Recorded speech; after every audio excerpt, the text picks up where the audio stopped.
What are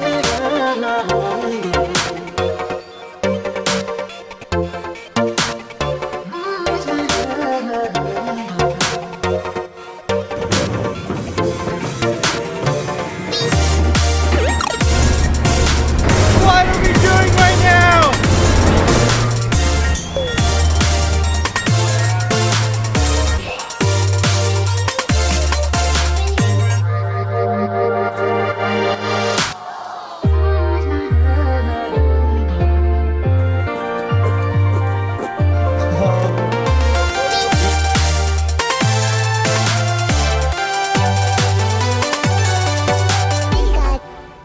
So you're heading to Japan, one of the top destinations around the world.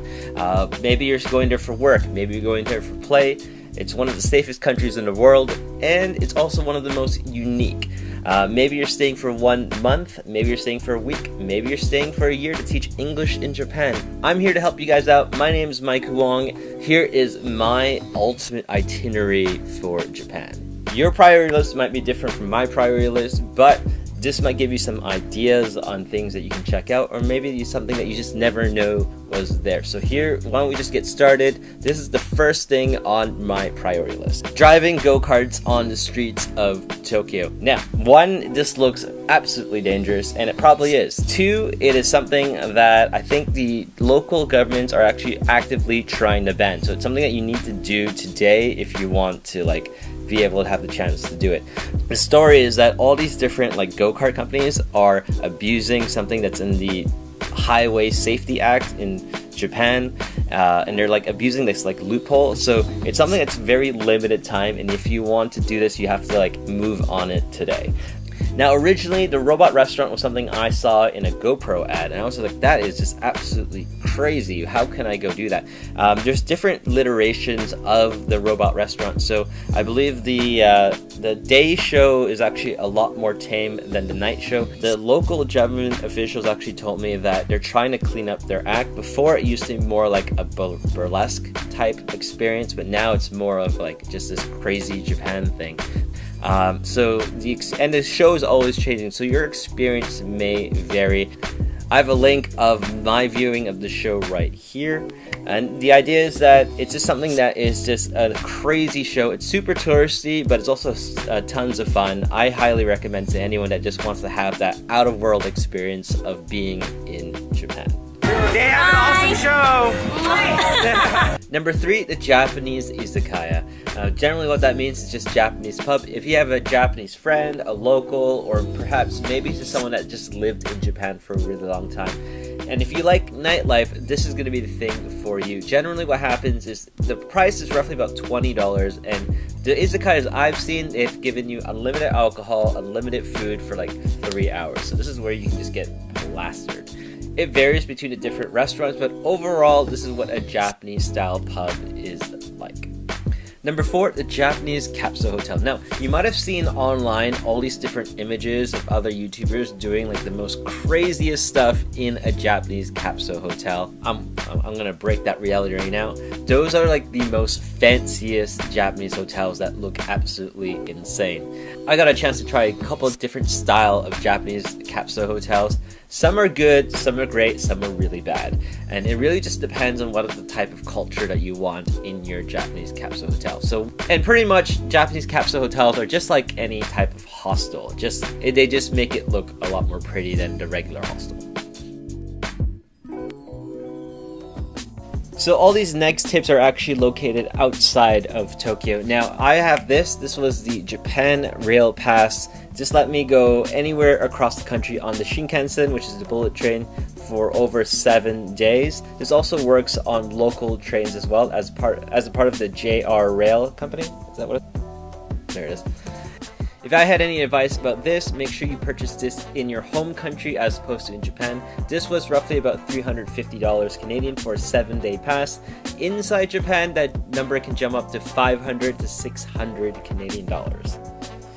The next thing on my priority list was feeding bowing deer in Nara. So if you don't know the kind of cultural significance of different animals in different regions across Japan, in Nara, deer is considered the sacred animal of the region, which means that deer can actually roam into cities and nobody can do anything to stop them. They have a park in the middle of Nara.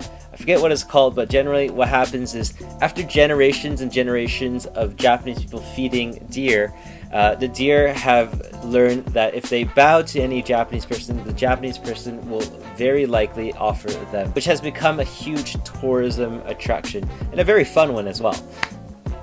Side note, the deer can also be really scary. They get really aggressive if you don't give them food, so make sure you have those deer, only feed them those deer pellets that they serve inside the park.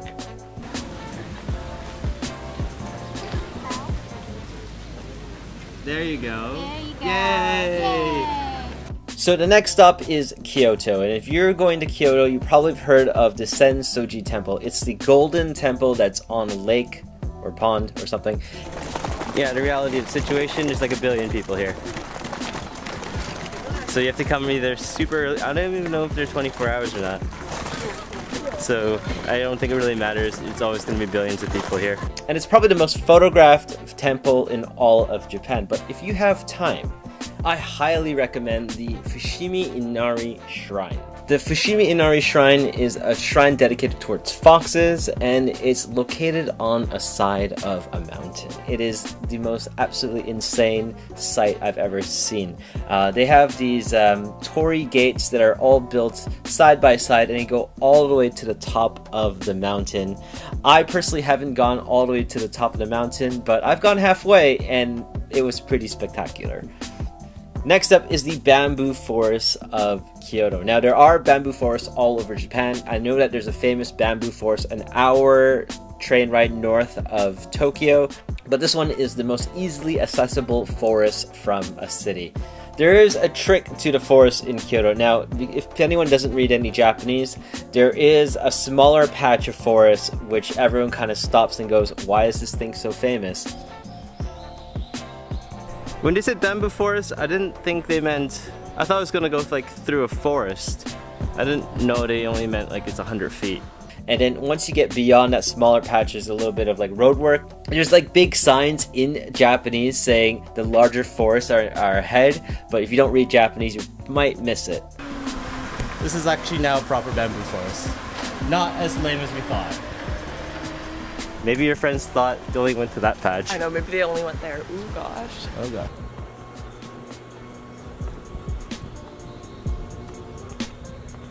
The final unique destination that I got to visit while I was in Japan was Hakone. Hakone is a small resort town that's located an hour Shinkansen ride outside of Tokyo. The idea is that this resort town is built on the steps of an active volcano. Outdoor onsen, what?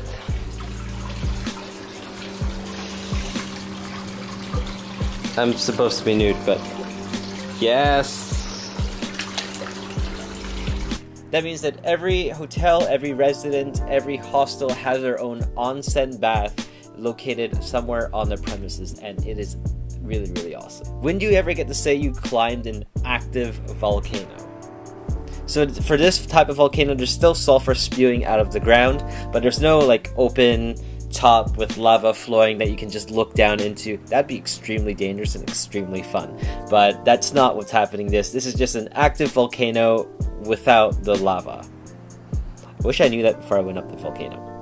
Other side note, it's really, really difficult to get a sight of Mount Fuji. The probability of seeing Mount Fuji is statistically a lot lower in the summertime, and it's a lot higher during the winter. So just as long as you know that, plan your trip accordingly.